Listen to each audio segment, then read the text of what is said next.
The boy stirs to wakefulness in an unfamiliar room. Beside him sits a silent clockwork man and a woman with a gentle smile.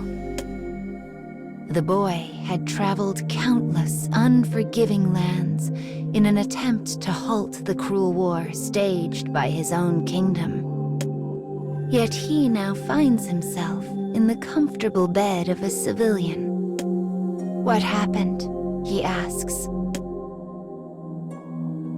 The man apologizes for acting on his own discretion.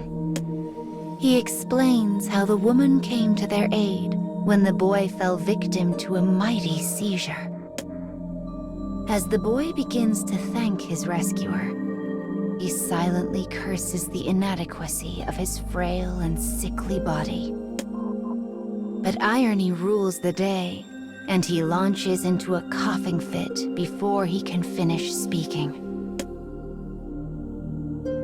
The woman gently lowers the hacking boy back onto the bed. Sleep comes to claim him once more. Perhaps this is because illness has worn him to the bone, or perhaps it is due to the radiant warmth of her hands. As he drifts away, he takes a moment to appreciate the brief moment of respite.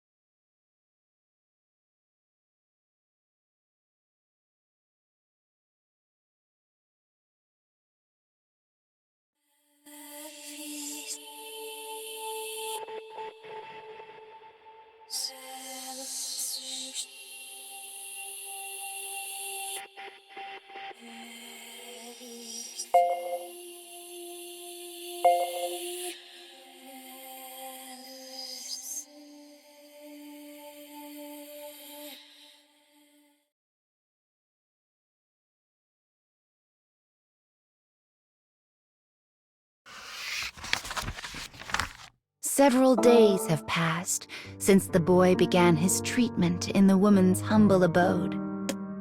He occasionally hears commotion erupt outside. The townsfolk talk of nothing save the war. The fires of battle spread daily across the land, and they fear their town will soon be set to burn.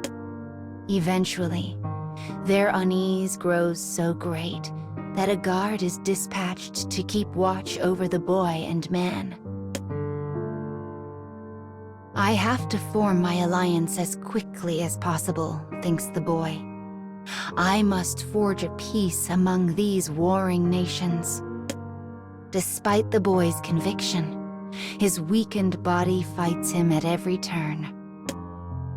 Instead of helping the people, he finds himself increasingly reliant on their aid.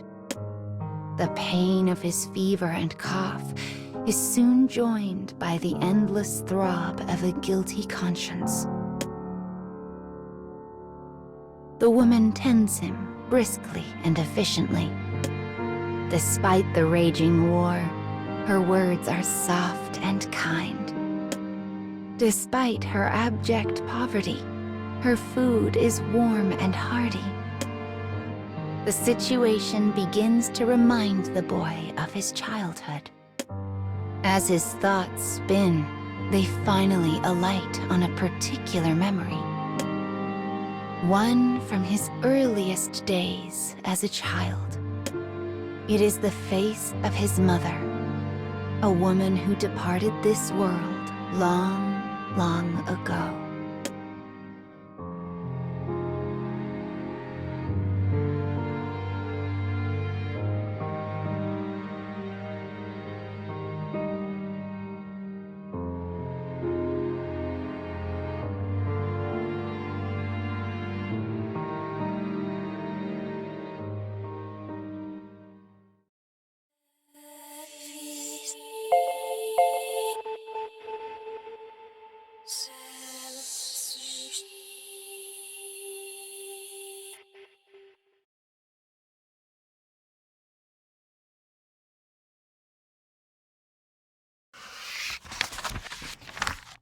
Slowly but surely, the boy progresses in his recovery.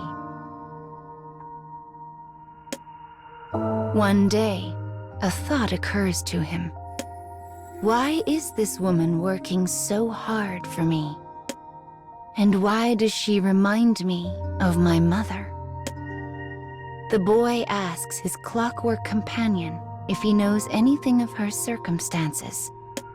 The man nods and reaches for a nearby picture frame that is turned face down. He flips it over to reveal a family photograph. The man then begins to speak of the room's history. This country keeps a database of all citizens, one he had been able to access. He continues speaking, his voice dry and emotionless. He tells the boy what he found in the records of the woman's family. The room in which they rest once belonged to her child. The same child who smiles so brightly in the photo. But the fires of war had claimed him some time ago. And just as the boy sensed his late mother in the woman, so too did she sense her late child in him. A time of respite, a woman's devotion, a veiled love. Pain shoots through the boy's heart, but it does not come from his illness. Instead, it comes from a realization that his own homeland is responsible for all of this.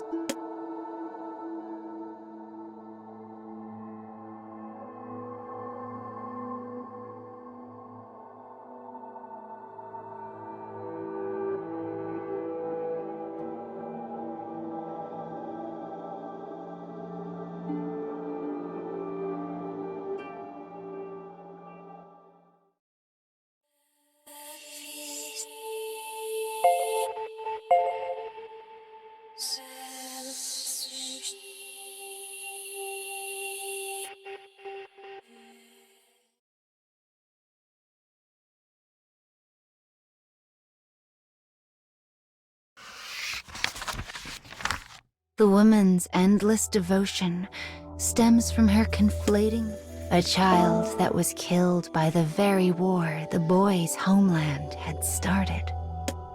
This truth lay heavily on the boy's heart. Enough, he says to the clockwork man. I can stay here no longer.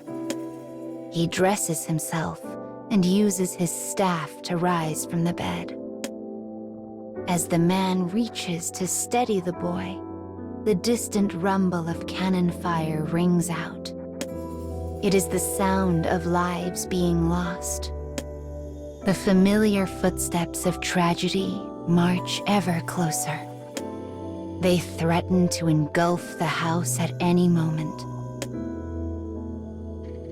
The woman suddenly leaps from her bed and rushes to the pair, begging them not to leave.